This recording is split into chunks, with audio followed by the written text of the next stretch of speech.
सीखेंगे पर्यावरण को बचाने के 5 आर। हम हमारे विकास के लिए पर्यावरण से विभिन्न वस्तुएं प्राप्त करते हैं। पर्यावरण से प्राप्त होने वाली सभी वस्तुएं जिसका हम उपयोग करते हैं उन्हें प्राकृतिक संसाधन यानी नेचुरल रिसोर्सेज कहते हैं। वायु, वन, सूर्य की ऊर्जा, जल, कोयला, पेट्रोलियम इत्यादि हमारे लिए प्राकृतिक संसाधन हैं। इनमें वन, जल, कोयला, पेट्रोलियम जैसे संसाधन एक बार प्रयोग किए जाने के बाद फिर से प्रयोग नहीं किए जा सकते, इसलिए ये संसाधन सीमित है। विकास की दिशा में तेजी से आगे बढ़ते हुए हम इन प्राकृतिक संसाधनों का अविवेकपूर्ण दोहन यानी एक्सप्लॉयटेशन करते जा रहे हैं। इससे हमारे पर्यावरण को काफी नुकसान हो रहा है।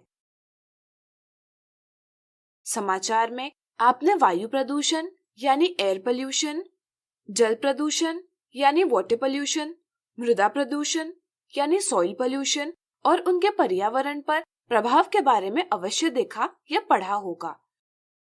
प्राकृतिक संसाधनों में कई संसाधन सीमित है। इसी के साथ सीमित संसाधनों के तीव्र गति से दोहन के कारण इन संसाधनों का तेजी से ह्रास भी हो रहा है। यदि इनके दोहन की गति को नियंत्रित न किया गया तो हमारी भावी पीढ़ी के लिए ये संसाधन उपलब्ध नहीं हो पाएंगे।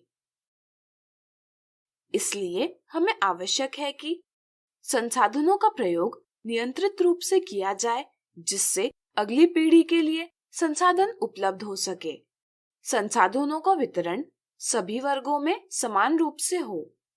यह सुनिश्चित किया जाए कि संसाधनों के उपयोग के दौरान पर्यावरण को हानि न हो तथा उपयोग के दौरान निर्मित अपशिष्ट पदार्थों का निपटान उचित तरीके से हो।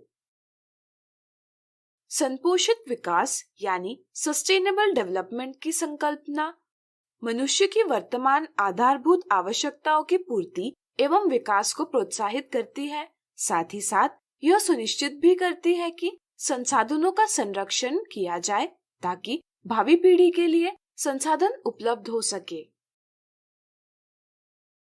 संपोषित विकास तथा पर्यावरण को बचाने के लिए हम सभी को 5 आर का पालन करना चाहिए। चलिए इन्हें जानें। इनकार यानी रिफ्यूज। वस्तुएं लेते समय हमें उन सभी वस्तुओं को लेने से इनकार करना चाहिए जो हमारे परिवार तथा पर्यावरण को हानि पहुंचा सकते हैं। जैसे हम प्लास्टिक के थैलों को लेने से इनकार कर सकते हैं। प्लास्टिक के थैले के स्थान पर हम कपड़े अथवा जूट के थैले का प्रयोग कर सकते हैं। कई बार अच्छा सौदा देखकर हम ऐसी वस्तुएं ले लेते हैं जिनका हमें अधिक उपयोग नहीं होता। ऐसी वस्तुओं को खरीदने से भी हम परहेज कर सकते हैं। हम अत्यधिक पैकेजिंग को भी इनकार कर सकते हैं। इसी तरह हमें प्लास्टिक के कप जैसी वस्तुओं को भी इनकार करना चाहिए जिनका फिर से उपयोग नहीं किया जा सकता। कम उपयोग यानी रिड्यूस। हमें संसाधनों का कम से कम उपयोग करना चाहिए। जैसे हम बिजली पर चलने वाले उपकरणों को बंद करके रख सकते हैं। आसपास के स्थानों पर जाने के लिए गाड़ी का इस्तेमाल न करके चलकर जा सकते हैं। यदि दूर जाना हो तो सार्वजनिक परिवहन का प्रयोग कर सकते हैं। इससे पेट्रोलियम में बचत होगी। क्या आपको पता है 1 टन कागज उत्पन्न करने के लिए लगभग 12 पेड़ों को काटा जाता है। हम कागज का उपयोग कम कर सकते हैं जिससे पेड़ों को बचाया जा सके। इसी तरह हमें भोजन आवश्यकता के अनुसार बनाना चाहिए तथा इसे व्यर्थ नहीं करना चाहिए। क्या आप बता सकते हैं कि हम जल का उपयोग किन स्थितियों में कम कर सकते हैं? अपने दोस्तों से इस पर चर्चा कीजिए। पुनः उपयोग यानी रीयूज। हमें वस्तुओं का बार बार उपयोग करना चाहिए।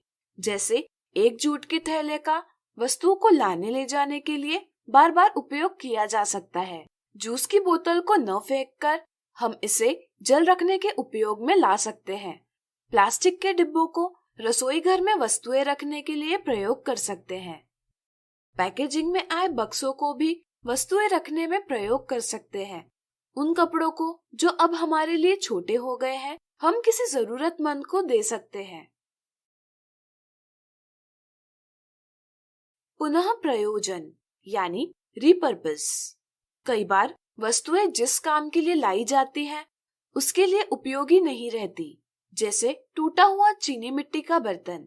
ऐसी वस्तुओं का किसी अन्य उपयोगी कार्य के लिए उपयोग किया जा सकता है, जैसे टूटे हुए चीनी मिट्टी के बर्तन में पेड़ लगाया जा सकता है। टूटी हुई बाल्टी का डस्टबिन के रूप में प्रयोग कर सकते हैं। टूटी हुई चूड़ियों से सजावटी चीजें बना सकते हैं।